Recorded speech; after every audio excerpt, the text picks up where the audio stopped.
Darling, don't wander too far. We are supposed to visit the temple today.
Welcome to the quest for the Green Ball! The War Within!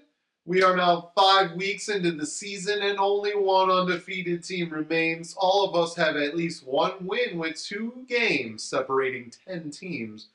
And we will be back in divisional play for the next 2 weeks to close out the first half of the season. But we did have another eventful out-of-divisional week to set the next few matches up. And one of those was in our last as Golden Ticket took on the Clash at Demonhead at the Scorched Farms. Golden Ticket remains the lone team without a loss as they took care of the Clash at Demonhead in a high-scoring 123.28 to 110.24 win. Rico Dowdle went off for 206 rushing yards to gain 5 bonus points. He also had a touchdown and 28 receiving yards. Jamar Chase also came to life with 110 yards and 2 scores. J.K. Dobbins acquired in a trade with Remember the Titans, with Dobbins and Drake London coming over, being swapped for O'Marion Hampton. Dobbins finished with 84 yards and a score. Daniel Jones added 2 touchdowns. On the other side, the Clash at Demonhead rode on the back of Trevor Lawrence with his 3 touchdowns. And Travis Kelce, who finished with a touchdown as well. The Lions' defense finished with a couple of sacks, 3 picks, and a safety. And finally, a player to watch stepped up here. The Clash at Demonhead had Rachaad White finish with 71 yards and 2 touchdowns. Golden Ticket smartly dropped Ollie Gordon, who would have been a bust of epic proportions. In the end, Golden Ticket's waiver pickup of Dowdle proved to be the major difference. The second time they used a waiver pickup to drop over 30 points this season. That good coaching has them at 5-0, and they remain 1 game ahead of Thorlacker for the best record overall, as Thorlacker bested the Stars Are Right squad in a very close 106.92 to 106.64 win. This is the second closest margin of victory in league history at .28 points. The closest was in last year's semifinals at .04 points, also a loss for my team, Lesai. Patrick Mahomes' 2 touchdowns and 60 rushing yards to go with 318 passing yards was huge on Monday night, especially with Jaden Daniels being held to just 1 touchdown. Derrick Henry added a big garbage time touchdown, and Michael Pittman and Tyler Warren also scored. The Colts' defense had 4 sacks and 2 picks. Jalen Waddle, Puka Nacua, and Stephon Diggs all had nice games for my team. Kaimi Fairbairn went off for 18 points with two 50-plus yard field goals as well. Treat 'em and eat 'em is back over 500 with a huge 133.44 to 115.72 win over Remember the Titans. Jonathan Taylor once again scored 3 touchdowns with a monster game. Jared Goff threw for 3 scores, and David Montgomery, David Njoku, and T. Higgins also scored. Remember, the Titans were led by Emeka Egbuka's 163 yards and a touchdown, and Jackson Smith and Jigma's 132 yards and a score. George Pickens and Jamar Gibbs also scored.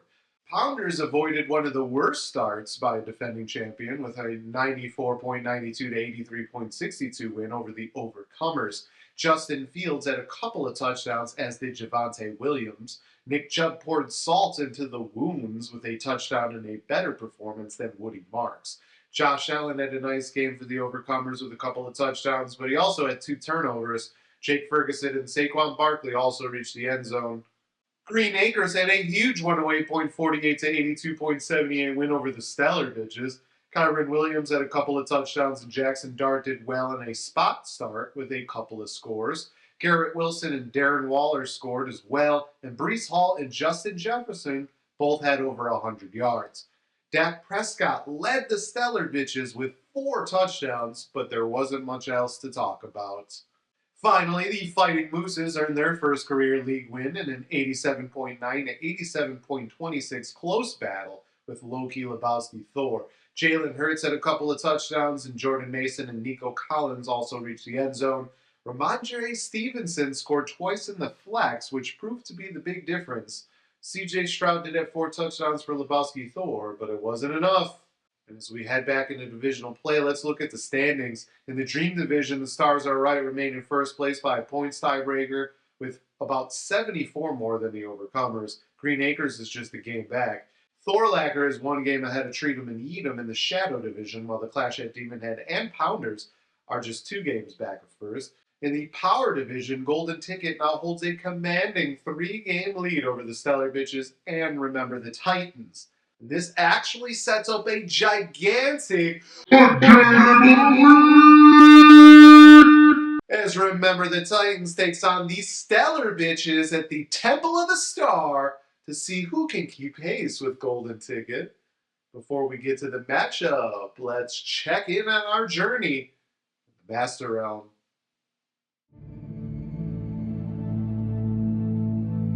It has been a very long time since I've been here.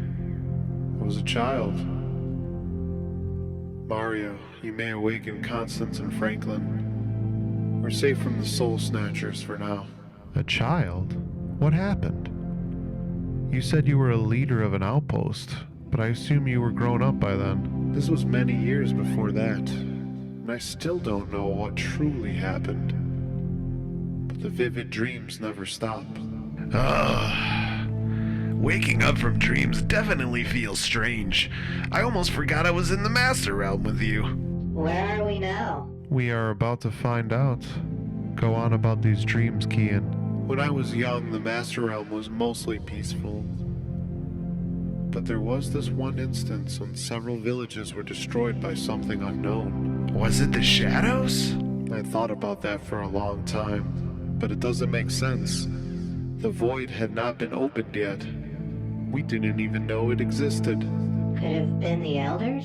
No reason. When I was a child, no one was actually named the Overseers or Elders. Think of those more as factions. Today, it is our meaning and purpose. But back then, we all just lived in harmony together. We have witnessed and experienced time travel. We've also gone through many portals to other dimensions. What if that was the shadows breaking into the past? Possible. But that leaves more questions. If anything, the attacks led us to form our factions, and eventually to the cracks in the void. So it is something that always needed to happen, or the future we are in would not exist. Sounds like chaos to me. It must have been Obsitans Abyssus. What did the creatures look like? I unfortunately never saw them. Just the silence, the screams among the blazing fires. What is this place, though? Does it have significance? It became the Temple of the Star, an overseer's place to meditate. The village was rebuilt, but I never came back. I was taken in by a family and grew up to be a chieftain of another village that joined the overseer's council. But during that time, the people wanted a place to get back to their roots, to revel in the beautiful balance of the Master Realm itself. The council had this temple built here as a reminder of the strength we showed to overcome the tragedies of our past. The elders, upset from our perseverance following their attacks, took out this empty temple in anger. Why was the temple empty if it meant so much?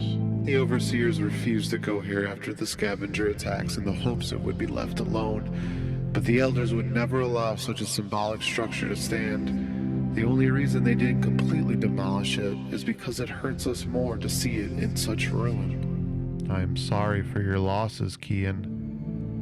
We too know about loss and sacrifice. Yes, but we need not get sidetracked. Instead, let's take our minds off this for a minute and think about the next huge match. For remember, the Titans finally get back to the glory they once felt when they won the Green Ball and helped rid Franklin and Constance's world from the shadows? Can the Stellar Bitches get to the playoffs after a wait and make it farther than they have ever before? Seeing this tragedy in your world, and being through what we've been through so far, a little football is nice to think about. Yes, I can help us all this time to get a bit of a break. Let's all join the dreams together. Sounds like fun to me. Good. Because the journey is only going to get tougher from here. Elder territory is getting closer.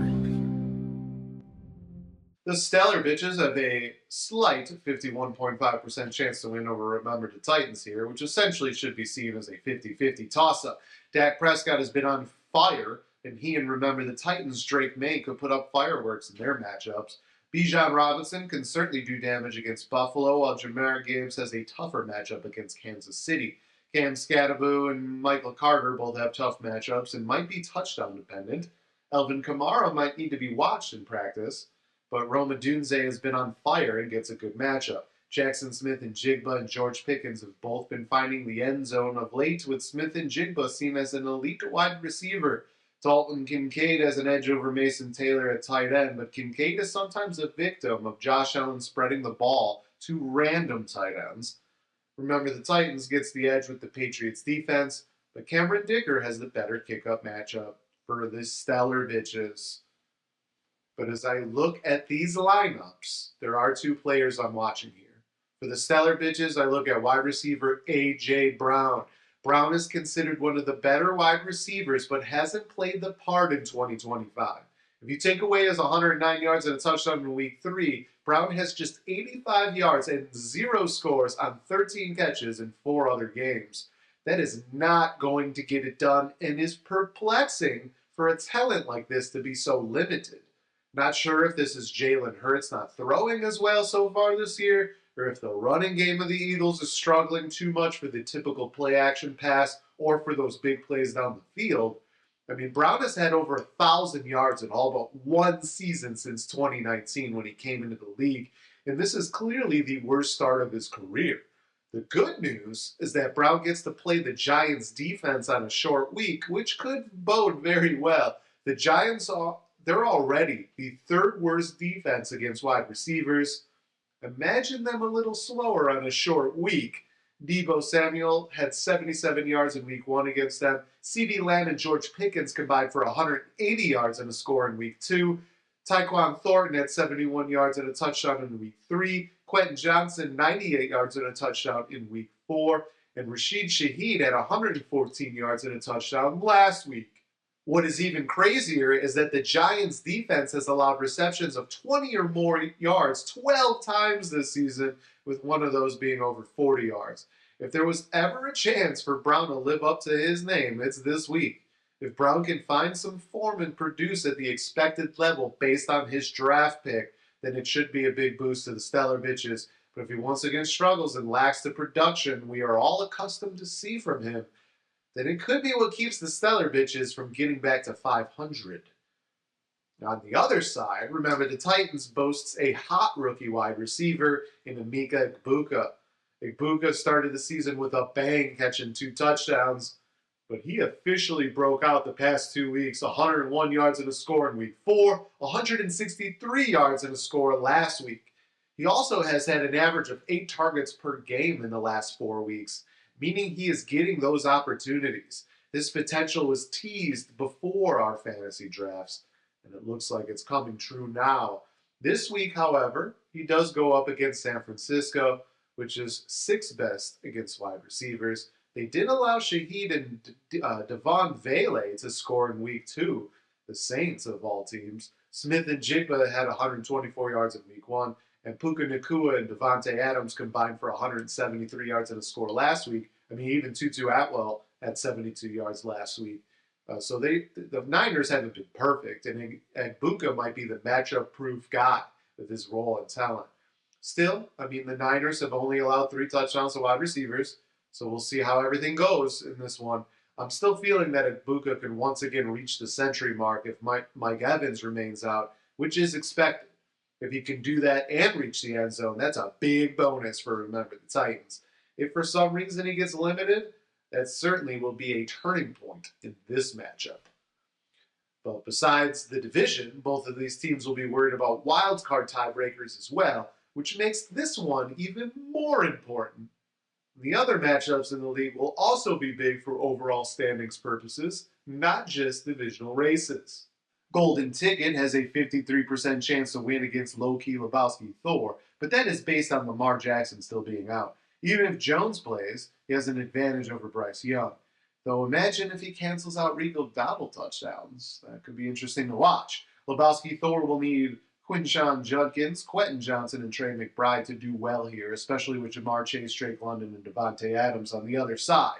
Moving on to the Shadow Division, Thorlacher has a 54.6% chance to win against the Clash-Ed Demonhead.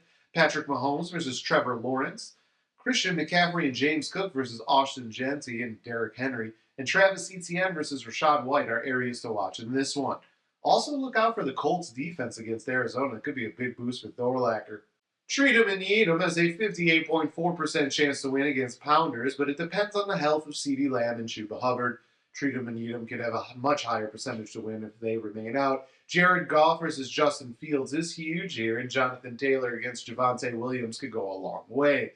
Josh Jacobs has an edge over David Montgomery, with only touchdowns possibly changing that one. The Eagles versus Chiefs defense could also loom large.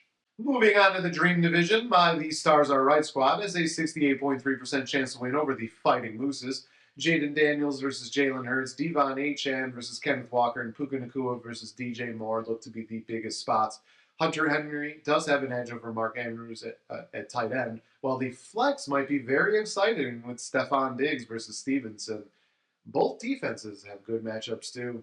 Lastly, Green Acres has a chance to take over second place and possibly take over first place in the division, but the Overcomers come in with a 64.8% chance to win. Josh Allen versus Baker Mayfield is gigantic here, and the Packers versus Commanders defense battle is also huge. The Overcomers need Saquon Barkley to step up, and will hope Bill gets more touchdowns. Green Acres needs Breece Hall and Garrett Wilson to do well in tough matchups. This week is the second divisional matches for all of us, so it is big in terms of divisional head-to-head tiebreakers. All the teams who lost in week 4 will be hoping to avoid those 0-2 divisional starts. The teams that won will be hoping to remain undefeated in their divisions to continue to get that advantage as we move forward. And of course, we have one last undefeated team left with a target on their back now. Golden Ticket needs 3 more wins in a row to break our league record for an undefeated start to the season. That was 7-0 by Green Acres, set back in 2017. So get that popcorn ready. It's going to be a good one. That's the show for the week. Hope you enjoyed it. Join us again next week as we get ready to close our first half of the regular season while continuing our journey in the Master Realm. Until next time, salut. Before you go, check out the updated power rankings.